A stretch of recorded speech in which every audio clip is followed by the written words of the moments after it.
ಹೊಸನಗರ ತಾಲೂಕಿನ ಕರಿಮನೆ ಎಂಬ ಹಕ್ಕಿಲ್ಲದ ಗ್ರಾಮ. ಇಲ್ಲಿ ಗ್ರಾಮ ಪಂಚಾಯತ್ ಕಟ್ಟಡವೂ ಸಹ ಬೇನಾಮಿ.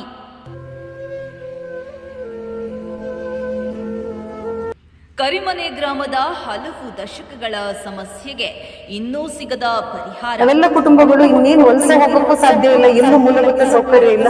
ನಾವೆಲ್ಲರಿಂದ ಆತ್ಮಹತ್ಯೆ ಮಾಡ್ಕೊಂಡು ಸಾವಿಗೆ ಶರಣ ಆಗ್ಬಿಟ್ರೆ ಬೇರೆ ಪರಿಹಾರ ಇಲ್ಲ.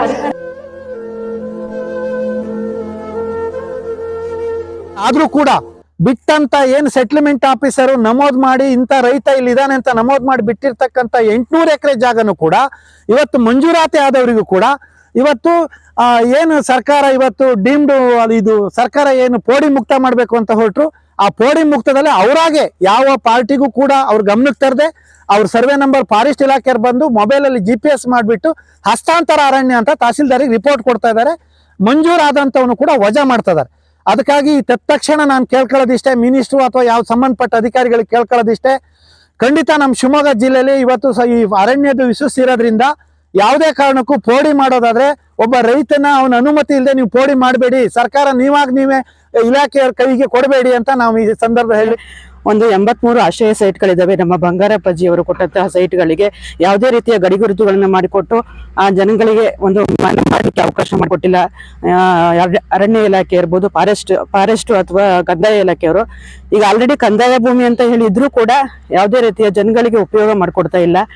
ದಯಮಾಡಿ ಒಂದು 41-42 ಮನೆಗಳಿದ್ದಾವೆ.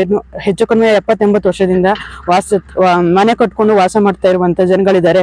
ಅವರಿಗೆ ಇನ್ನೂ ಕೂಡ ಸಾಕಷ್ಟು ಹೋರಾಟಗಳಿಗೆ ಲೆಕ್ಕವೇ ಇಲ್ಲದಷ್ಟು ನಾವು ಹೋರಾಟ ಮಾಡಿದೀವಿ. ಹಿಂದೆನೂ ಮಾಡಿದರೆ ನಾವು ಕೂಡ ಮಾಡಿದೀವಿ. ಆದ್ರೆ ಯಾವುದೇ ಹೋರಾಟಕ್ಕೆ ಬೆಲೆ ಸಿಗ್ತಾ ಇಲ್ಲ. ಖಂಡಿತವಾಗಿಯೂ ಮುಂದಿನ ದಿನಗಳಲ್ಲಿ ನಾವು ಆ ಹಕ್ಕುಪತ್ರಗಳನ್ನ ಕೊಡದೇ ಇದ್ರೆ ಅಥವಾ ಆಶ್ರಯ ಸೈಟುಗಳಿಗೆ ಒಂದು ಬೆಲೆಯನ್ನ ಕೊಡದೇ ಇದ್ರೆ ನಾವು ಉಗ್ರವಾದ ಹೋರಾಟವನ್ನ ನಾವೆಲ್ಲರೂ ಕೂಡ ಮಾಡ್ಲಿಕ್ಕೆ ಸಿದ್ಧರಿದ್ದೀವಿ ಅಂತೇಳಿ ನಾನು ಈ ಸಂದರ್ಭದಲ್ಲಿ ಹೇಳ್ತಾ ಇದ್ದೀನಿ.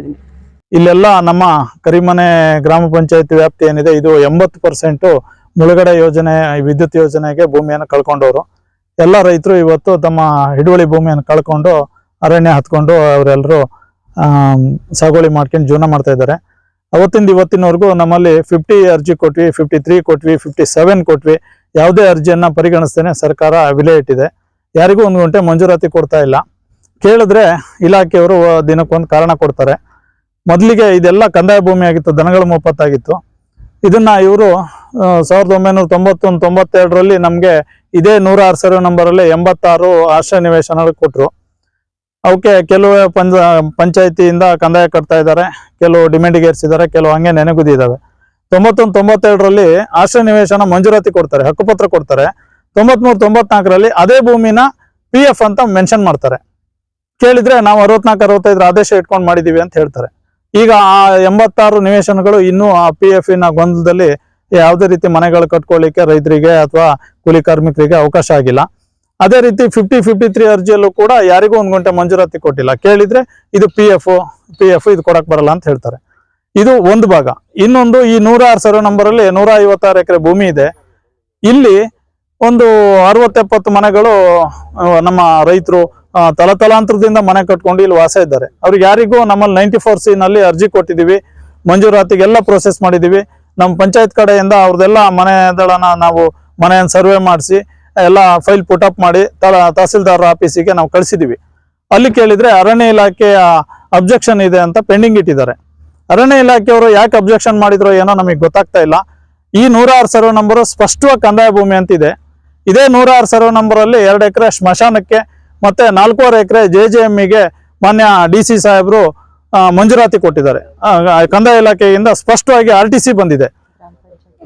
ಆದ್ರೆ ನಾವು ವಾಸ ಮಾಡ್ಕೊಂಡಿರೋ 30-40 20-30 ಮನೆನ ಮಂಜೂರಾತಿ ಕೊಡಿ ಅಂತಂದ್ರೆ ಇವರು ಅರಣ್ಯ ಇಲಾಖೆ ಒಪಿನಿಯನ್ ಕೇಳ್ತಾರೆ.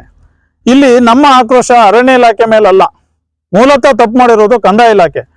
ಇವರು ಏಕಾಏಕಿ ತಮ್ಮ ಭೂಮಿಯನ್ನ ತಾವು ಕಾದ್ಕೊಳ್ದೇನೆ ಮನ್ಸ ಇಚ್ಛೆ RTC-ಯಲ್ಲಿ PF ಅದು ಇದು ಅಂತ ಬರೀತಾರೆ. ಈಗ ಇವರು ಈ JJM-ಗಾಗ್ಲಿ ಅಥವಾ ಈ ಸ್ಮಶಾನಕ್ಕಾಗ್ಲಿ ಮಂಜೂರಾತಿ ಕೊಡ್ಬೇಕಾದ್ರೆ ಅರಣ್ಯ ಇಲಾಖೆ ಅನುಮತಿ ತಗೊಂಡಿಲ್ಲೋ ನನಗೆ ಗೊತ್ತಿಲ್ಲ. ಆದ್ರೆ ರೈತ ಮನೆ ಕಟ್ಕೊಂಡಿರೋ 30-40 ಸೈಟ್ ಅಥವಾ 20-30 ಮನೆ ದಳ ಮಂಜೂರಾತಿ 94C ನಲ್ಲಿ ಸರ್ಕಾರಿ ಆದೇಶ ಇದ್ರೂ ಕೂಡ 94C ನಲ್ಲಿ ಮಂಜೂರಾತಿ ಕೊಡಕ್ಕೆ ಇವರು ಅರಣ್ಯ ಇಲಾಖೆ ಒಪಿನಿಯನ್ಗೆ ಬರೀತಾರೆ. ಈ ಕರಿಮನೆ ಗ್ರಾಮದಲ್ಲಿ ನಮಗೆ ಗೊತ್ತಿರ್ತಕ್ಕಂಥದ್ದು ಒಂದು 200-250 ಮನೆಗಳಿದಾವೆ, ಒಂದು 2,500 ಸಾವಿರ ಜನಸಂಖ್ಯೆ ಇದೆ. ಈ ಹಿಂದಿಂದನೂ ಇಲ್ಲಿ ಒಂದಿಷ್ಟು ಸರ್ಕಾರಿ ಆಫೀಸ್ಗಳಿದಾವೆ, ಸರ್ಕಾರಿ ಸ್ಕೂಲ್ಗಳಿದಾವೆ. ಆದ್ರೆ ನಮ್ಮ ಸರ್ಕಾರಿ ಪಂಚಾಯತ್ ಆಫೀಸಿಗೂ ಸಹ ಇದೇ 106ನೇ ಸರ್ವೆ ನಂಬರ್ಗಳಿದೆ. ಆದ್ರೆ ಯಾವುದೇ ಒಂದು ರೀತಿಯ ಒಂದು ಹಕ್ಕುಪತ್ರ ಅಥವಾ ಯಾವುದೇ ಒಂದು ಖಾತೆನೂ ಆಗಿಲ್ಲ. ಅದೇ ರೀತಿ ನಾವು ಸುಮಾರು ಹೋರಾಟಗಳನ್ನು ಮಾಡಿದ್ರು ಸಹ ಈಗ ನಮ್ಮ ಹರೀಶ್ ಅವರು ಹೇಳ್ದಂಗೆ 85 ಹಕ್ಕುಪತ್ರಗಳಿದ್ದಾವೆ. ಈಗ ಇಲ್ಲಿ ನಾವು ಮುಳುಗಡೆಯಾಗಿ ಮೇಲ್ ಬಂದಂತ ಜನ ಈ ಬರೀ ಕನ್ನಳ್ಳಿ ವ್ಯಾಪ್ತಿಯಲ್ಲಿ 106ನೇ ಸರ್ವೆ ನಂಬರ್ ಅಲ್ಲೇ 41 ಫೈಲ್ಗಳನ್ನ ಎಲ್ಲ ಮನೆ ಹೋಗಿ RIU VA ಮತ್ತೆ ನಾವು ಪಂಚಾಯತಿಯವರು ಸೇರಿ ಸಮಕ್ಷಮದಲ್ಲಿ ಸರ್ವೆ ಮಾಡಿ ಸ್ಕೆಚ್ ಮಾಡಿ ಫೈಲ್ ಮಾಡಿ ತಗೊಂಡೋಗಿ ತಾಲೂಕು ಆಫೀಸಲ್ಲಿ ಕೊಟ್ಟಿದೀವಿ. ಅವರು ಈಗ ನಾವು ಹಕ್ಕುಪತ್ರ ಕೊಡ್ತೀವಿ ಅಂತೇಳಿ 2-3 ಸರಿ ಭರವಸೆ ಕೊಟ್ಟರು. ನಂತರದಲ್ಲಿ ಯಾವುದೋ ಕಾರಣ ಕೊಟ್ಬಿಟ್ಟು ಯಾವುದೋ ಫಾರೆಸ್ಟ್ ಹೇಳ್ತಾರೆ, ಹಿಂಗೆ ಹೇಳ್ತಾರೆ ಅಂತೇಳಿ ನಮ್ಗೆ ಈಗ ಹಕ್ಕುಪತ್ರ ಕೊಡಲಿ ವಿಳಂಬವಾಗಿ ಮಾಡ್ತಾ ಇದ್ದಾರೆ. ಯಾಕೆ ಅಂತ ಗೊತ್ತಿಲ್ಲ.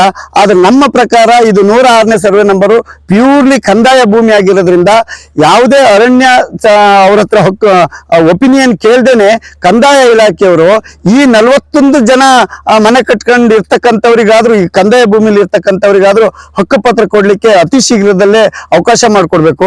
ದೀಪದ ಬುಡ ಕತ್ಲು ಅಂತ ಹೇಳ್ತಾರಲ್ಲ, ಹಾಗಾಗಿ ದೀಪದ ಬುಡದಲ್ಲಿ ನಾವು ಕತ್ಲ ಸ್ಥಿತಿನಲ್ಲಿ ನಾವಿದೀವಿ. ನಮಗೆ ಇವರು ಇವತ್ತು ಕೂಡ ಈ JJM ಅಂತ ಹೇಳಿ 430 ಕೋಟಿ ಸರ್ವೆ ನಂಬರ್ 106ರಲ್ಲಿ 430 ಕೋಟಿ ಏನ್ JJM ಗೆ ಅವಕಾಶ ಮಾಡಿಕೊಟ್ಟಿದ್ದಾರೆ. ಜೊತೆಗೆ ನಮಗಿಲ್ಲಿ ಸ್ಮಶಾನ ಬೇಕು ಅಂತ ಕೇಳಿದಾಗ 2 ಎಕರೆ ಭೂಮಿಯನ್ನ ಮಂಜೂರಾತಿ ಮಾಡಿಕೊಟ್ಟಿದ್ದಾರೆ. 100 ವರ್ಷಗಳಿಂದ ನಮ್ಮ ಹಿರಿಕರು ಇದೇ ಭೂಮಿನಲ್ಲಿ ಇದೇ ಸರ್ವೆ ನಂಬರ್ ಅಲ್ಲಿ ಬಾಳ್ತಾ ಇದ್ದಾರೆ, ಬದುಕ್ತಿದ್ದಾರೆ.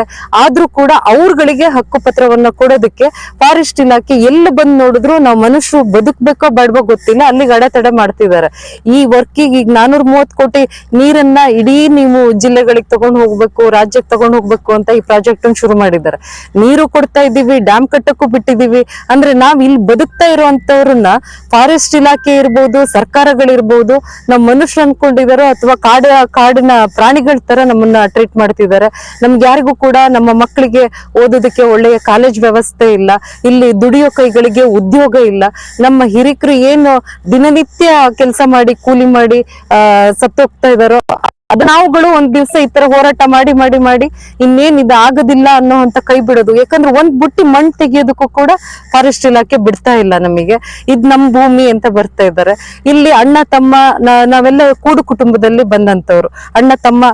ಈಗ ಮನೆಯಲ್ಲಿ ಒಂದ್ ಪರಿಸ್ಥಿತಿ ಜನಸಂಖ್ಯೆ ಜಾಸ್ತಿ ಆದಂಗು ಕುಟುಂಬಗಳು ಡಿವೈಡ್ ಆಗ್ತಾ ಹೋಗ್ತವೆ. ಅಣ್ಣ ಒಂದ್ ಕಡೆ ತಮ್ಮ ಒಂದ್ ಕಡೆ ಮನೆ ಕಟ್ಟಕ್ಕೂ ಕೂಡ ಇಲ್ಲಿ ಅವಕಾಶ ಇಲ್ಲ. ಇಲ್ಲಿ ಒಂದೇ ಮನೆಯಲ್ಲಿ ಅಕ್ಕಪಕ್ಕದಲ್ಲಿ ಮನೆ ಕಟ್ಟೋದಕ್ಕೂ ಇದು ನಮ್ ಜಾಗ ಅಂತ ಬಂದ್ ಕುತ್ಕೊಬಿಡ್ತಾರೆ. ಈ ತರದ ಪರಿಸ್ಥಿತಿ ಕರಿಮನೆ ಅದರಲ್ಲೂ ನಗರ ಹೋಬಳಿನೇ ಗುರಿಯಾಗಿಸ್ಕೊಬಿಟ್ಟಿದ್ದಾರೆ ಇವರು. ನಮ್ಮೆಲ್ಲರಿಗೂ ಒಂಥರ ಮರಣ ಶಾಸನ ಬರೆಯೋದಕ್ಕೆ ಹೊರಟಿದ್ದಾರೆ, ಏನೋ ಗೊತ್ತಿಲ್ಲ. ಈಗ ಮತ್ತೆ ಡೀಮ್ಡ್ ಫಾರೆಸ್ಟ್ ಅಂತ ಹೇಳಿ ಸರ್ವೆ ಮಾಡ್ತಿದ್ದಾರೆ, ಯಾರಿಗೂ ಮಾಹಿತಿ ಕೂಡ ಕೊಡ್ತಾ ಇಲ್ಲ. ಜನರಲ್ಲಿ ಒಂಥರ ಆತಂಕ ಸೃಷ್ಟಿ ಮಾಡ್ತಾ ಇದ್ದಾರೆ. ಹಿಂದೆ ಬ್ರಿಟಿಷರು ಬಂದ್ ಏನೋ ಒಂದಿಷ್ಟು ಜಾಗನಾದ್ರು ಬಿಟ್ಟು ಹೋಗಿದ್ರು ಅನ್ಸುತ್ತೆ ಅವರು. ಇವ್ರು ಅದನ್ನು ಬಿಡದೆ ನಮಗೆ ಮಾನಸಿಕವಾಗಿ ಹಿಂಸೆ ಕೊಡ್ತಿದ್ದಾರೆ. ಎಲ್ಲೋ ಕೇಳ್ತಿದ್ವಿ ರೈತರ ಆತ್ಮಹತ್ಯೆ ಅಂತ ಹೇಳಿ, ಅದರಲ್ಲೂ ರಾಜ್ಯದಲ್ಲಿ ಅತಿ ಹೆಚ್ಚು ಮಳೆ ಬೀಳುವಂತ ಪ್ರದೇಶ ಇದು. ಇಲ್ಲೂ ಕೂಡ ಮಳೆ ಬಿದ್ದು ಇಲ್ಲಿ ನಮಗೆ ತೋಟಗಳು ನಾಶ ಆಗಿ ಕೊಳೆ ರೋಗ ಬಂದು, ಹಳದಿ ಚುಕ್ಕೆ ರೋಗ ಬಂದು, ಈಗಾಗ್ಲೇ ಬೆಳೆ ಇಲ್ಲದೆ ನಾವೆಲ್ಲರೂ ಕೂಡ ಸಫರ್ ಮಾಡ್ತಾ ಇದ್ದೀವಿ. ನಮ್ಗೆ ಬೇರೆ ಬೆಳೆನ ನಾವ್ ಯಾವ್ದನ್ನು ನಂಬಿಲ್ಲ, ಅಡಿಕೆ ಬೆಳೆನ ಮಾತ್ರ ನಂಬಿರುವಂತವ್ರು ನಾವೆಲ್ಲ ಕುಟುಂಬಗಳು. ಇನ್ನೇನ್ ವಲಸೆ ಹೋಗಕ್ಕೂ ಸಾಧ್ಯ ಇಲ್ಲ, ಎಲ್ಲೂ ಮೂಲಭೂತ ಸೌಕರ್ಯ ಇಲ್ಲ. ನಾವೆಲ್ಲರೂ ಇನ್ನು ಆತ್ಮಹತ್ಯೆ ಮಾಡ್ಕೊಂಡು ಸಾವಿಗೆ ಶರಣಾಗ್ಬೇಕು ಬಿಟ್ರೆ ಬೇರೆ ಪರಿಹಾರ ಇಲ್ಲ. ದಯಮಾಡಿ ಸರ್ಕಾರಗಳು ಎಲ್ಲದೂ ಎಚ್ಚೆತ್ತುಕೊಂಡು ಇಲ್ಲಿ ನೀವೆಲ್ಲರೂ ನಮ್ಮನ್ನ ಇಷ್ಟೊಂದು ನಮ್ಮಿಂದ ಬೆನಿಫಿಟ್ ಅನ್ನ ನಮ್ಮ ಊರಿಂದ, ನಮ್ಮ ತಾಲೂಕಿಂದ ಇರ್ಬೋದು, ನಮ್ಮ ಹೋಬಳಿಯಿಂದ ಇಷ್ಟೊಂದೆಲ್ಲ ನೀವು ಬೆನಿಫಿಟ್ ಅನ್ನು ತಗೊಂಡು ನಮ್ಮನ್ನ ಕತ್ಲಲ್ಲಿ ತಳ್ಳುವಂತದ್ದು ನೀವು ಎಷ್ಟು ಮಟ್ಟಿಗೆ ಸರಿ ಇದೆ. ಈಗ 430 ಕೋಟಿಗೆ ನಿಮಗೆ ಪ್ರಾಜೆಕ್ಟ್ ಮಾಡೋದಕ್ಕೆ ನಿಮಗೆ ಖಾತೆ ಇದೆ. ಅದೇ ನಾವಿಲ್ಲೇ ಬದುಕ್ತಾ ಇರೋಂಥವ್ರಿಗೆ ನಿಮಗೆ ಹಕ್ಕುಪತ್ರ ಕೊಡೋದಕ್ಕೆ, ಒಂದು ಜಾಗ ಕೊಡೋದಕ್ಕೆ, ನಾವಿಲ್ಲವರಿಗೆ ನಿಮಗೆ ಮಾಡೋದಕ್ಕೆ ಒಂದು ಅವಕಾಶ ಇಲ್ಲ ಅಂತಾದ್ರೆ ನಾವು ಬದುಕ್ಬೇಕಾ ಸಾಯ್ಬೇಕು ನೀವೇನೆ ಹೇಳ್ಬೇಕು, ಇದಕ್ಕೆ ಉತ್ತರ ಕೊಡ್ಬೇಕು. ದಯಮಾಡಿ ಪ್ರಾಜೆಕ್ಟ್ ಮುಗಿಯೋದ್ರೊಳಗೆ ನಮಗೊಂದು ಅವಕಾಶ, ಮೂಲಭೂತ ಸೌಕರ್ಯಗಳನ್ನ ಕೊಡಿ.